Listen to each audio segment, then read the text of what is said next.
Noka salni romai ngai haste kokchap nok ni koklam panda paimani ulo TGTA ni sathar mumbai khoi ni HB route ni mothani habanogo kaisa koklam thuni panda songjaka krak salni dipor damsa jorao songsajak o koklam thuni panda tongkha kasko pulin tripura tangphang dulal acharya আমরা ত্রিপুরা সরকারি শিক্ষক সমিতি HB road আমাদের দুদিনের রাজ্য পরিষদের সভা ওয়াইয়ের আমাদের শিক্ষক সংগঠনের কার্যালয়ে অনুষ্ঠিত হয়েছে।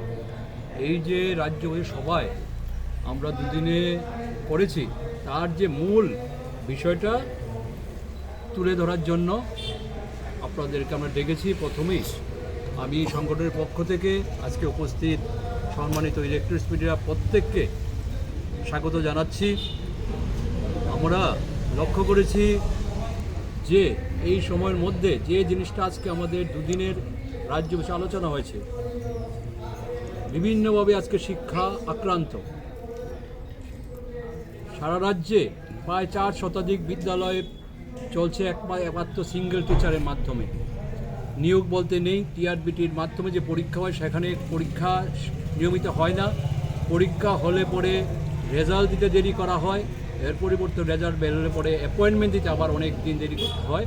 যারা এই টিআরবিটি পরীক্ষায় যারা নিজেদেরকে যোগ্যতা মান উন্নত করেন তাদেরকে দপ্তরে গিয়ে ধর্ণা দিতে হয়, শিক্ষামন্ত্রী বা মুখ্যমন্ত্রীর বাড়ি থেকে ধর্ণা দিতে হয়, এর মতো একটা অবস্থা চলছে।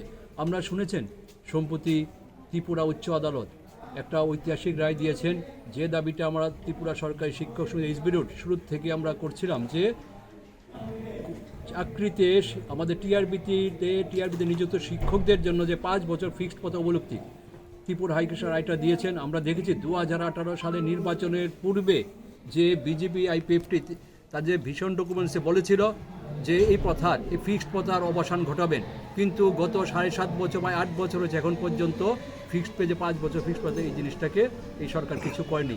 আমরা অনুরোধ করব, যেহেতু ত্রিপুরা উচ্চ আদালত যে রায়টা দিয়ে যে ঐতিহাসিক রায়টা রাজ্য সরকার দ্রুত কার্যকরী করুক।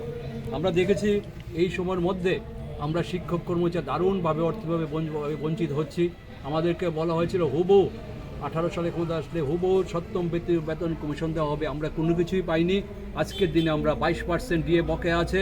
আমাদের মেডিকেল অ্যালাউন্স, আমাদের হাউজিং অ্যালাউন্স, আমাদের সিএ কোনো কিছু পরিবর্তন হয়নি।